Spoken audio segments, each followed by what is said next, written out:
Hi, everybody. Welcome to the Insurance Journal's Academy of Insurance's weekly webinar Aftershow.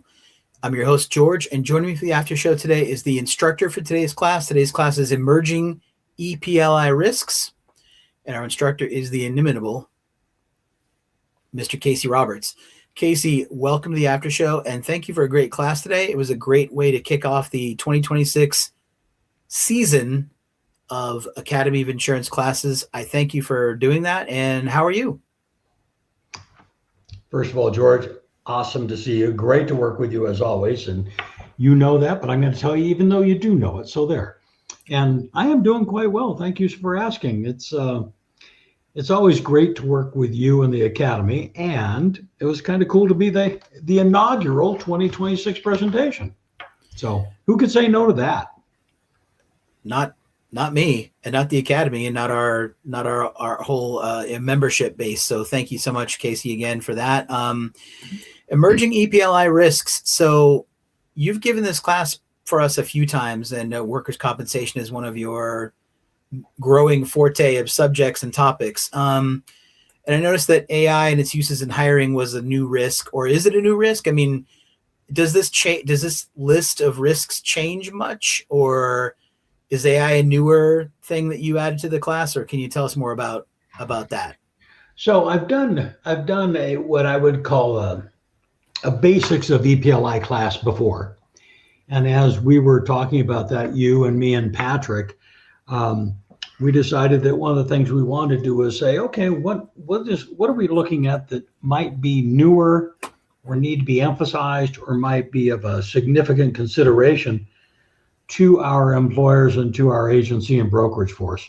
And so we decided to put together the emerging EPLI risks, some of which have been around for a couple of years, such as cannabis, but it still continues to be one that is growing as a concern. AI's been around for a couple of years, but now we're really seeing it come into the forefront in agency operations, employer operations, et cetera. And so I think we're going to be inundated with more and more topics related to AI, just because it is newer, and it's like any other technology, anything that we get involved in new, at least from my perspective, is that we've got to make certain that we look at it carefully to make certain that we're not putting ourselves at additional risks by using what is, by all accounts and purposes, going to be a terrific and great tool going forward. Sure. No, that's great. I just don't remember it being part of this presentation before, but I may be wrong. It may be an AI-induced hallucination. I'm not sure. But No, it's not AI-induced hallucination. It was an addition to the emerging risks platform. Exactly. And we've talked about biometric a little bit before too, but we're even seeing more and more of that going forward. So we're seeing a changing landscape, and so it's just want to try and stay on top of what the changing landscape is. More than fair. Casey, you asked in the class if marijuana poses a potential risk, or if it poses a potential risk in the workplace, and I was wondering what potential risks wouldn't it pose? It seems like it would pose risk, but you talked about medical marijuana, things like that. Is there any context for which marijuana doesn't pose a risk that EPLI would need to be applied to, or just curious about that? Well, you and I are probably of the same, would not need to argue or convince each other that it does pose a risk. Okay, probably a bodily injury and property damage risk without a doubt, because of people being around power machinery and potentially their judgment being impaired. It happens when one uses a drug, pretty much regardless of what the drug is, from the standpoint if we're comparing marijuana and alcohol, which people seem to love to compare. I think they're two totally different things, but at least in my experience, they're two totally different things, but I digress. But I look at it and I think, well, my concern on the EPLI side is that because the laws are literally all over the place from the standpoint of state regulation, federal illegality of the drug, et cetera, it just poses way too many potential stumbling blocks for employers and, quite frankly, for employees. Now, if I'm a truck driver, subject to the rules of the Department of Transportation, I'm well aware that if I am involved in an accident, they drug test me and they find cannabis in my system, I'm saying goodbye to my commercial driver's license. But that's a segment of a particular industry that is very well aware of it. I'm pretty certain a lot of other folks just think, well, it was prescribed by my doctor, so I should be able to use it, and it shouldn't be a problem.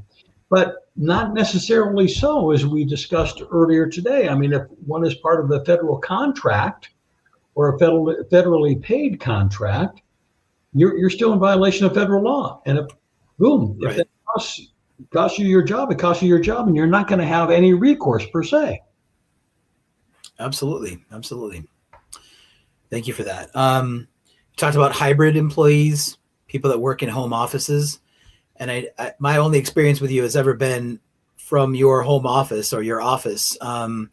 You asked about maybe like ways that companies, I know that in a physical company, there's probably cameras, places that can keep track of employee activity, conduct issues.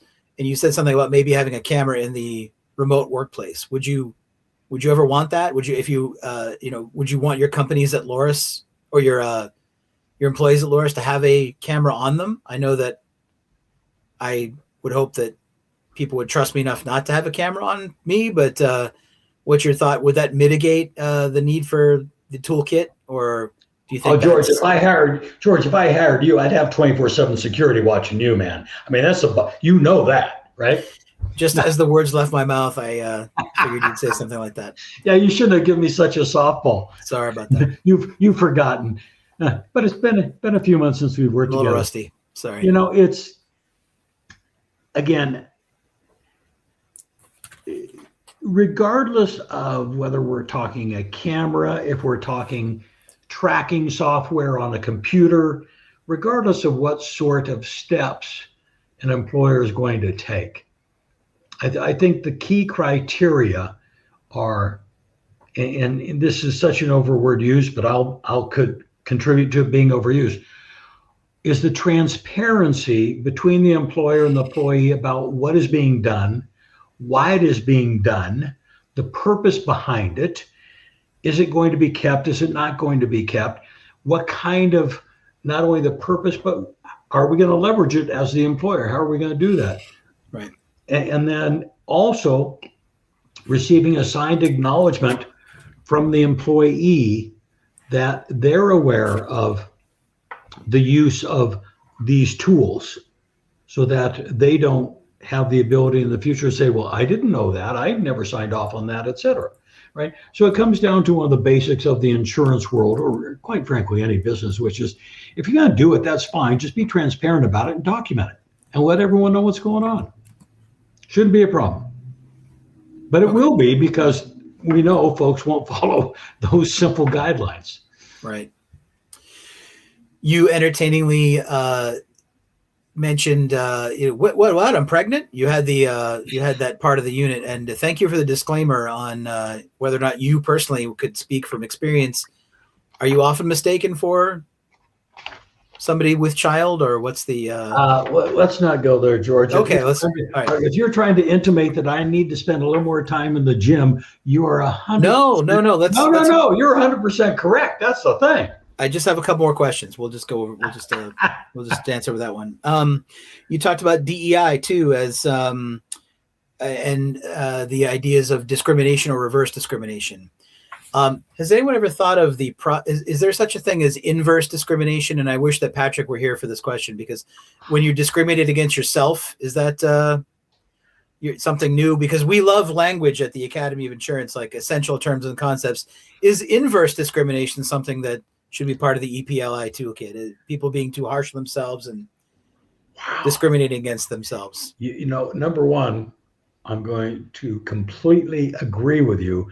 That is a Patrick question, right? That is the kind of thing he would enjoy. I never thought about inverse discrimination, So, but again, the problem is, as the insured, I can't sue myself. So even if it were covered, and I were being discriminatory to myself as the employer, I can't sue myself. So, So inverse discrimination would never be part of it. I think I just made it up too. Copyright. I think you may have, but you January did it so 8th. adroitly. 2026. Larry Zellner, my my copyright attorney, can hopefully he's listening. But yeah, so inverse discrimination, never something that would be part of the toolkit. I'm thinking we're safe there. Casey, a fantastic class today. Thank you for helping us kicking and screaming into the 2026 docket of classes. Emerging EPLI risks, a fantastic class. Thank you. And also, I wanted to ask you about your next class with us. We're lucky to have you next month if you choose to come back. ISO Business Owners Program changes, what you need to know. Can you give us a tidbit or a teaser or something we can possibly look forward to in that class? Yeah. What do we need to know? Well, I don't know what you need to know, because without giving away the whole bouillabaisse of what you're going to talk about. Well, I don't know what you know, so I don't know what you need to know. So that's the easy part. But I will say that this is it's going to be a dual presentation between myself and the inimitable Patrick Raitt. We're going to do 2 classes on back-to-back weeks. The first portion of the class is going to focus on the micro BOP, which is probably something that doesn't get a lot of airplay, and we probably should discuss it because it fits well for a number of people who work from home.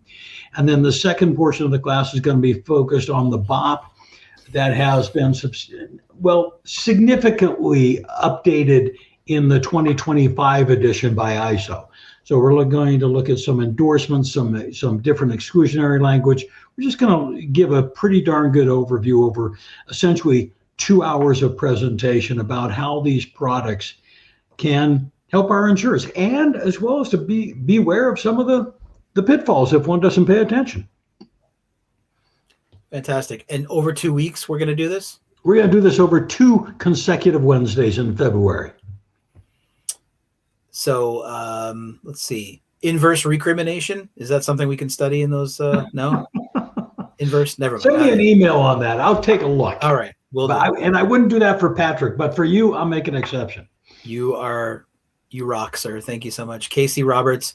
The class again today was Emerging EPLI Risks, and is always emerging EPLI risks. And who better to document and let us know about the evolving set of risks those are than Casey Roberts. Casey, thank you so much for your time today and for your help. And on behalf of the Academy of Insurance, this is your host, George, saying thanks everyone for coming to the after show today. And we will talk to you soon. And Casey, we'll see you in February. Have a great day, everybody. Take good care. Thank you. Thanks again, George. Great to work with you as always. Fantastic. Same. Take care. Bye-bye.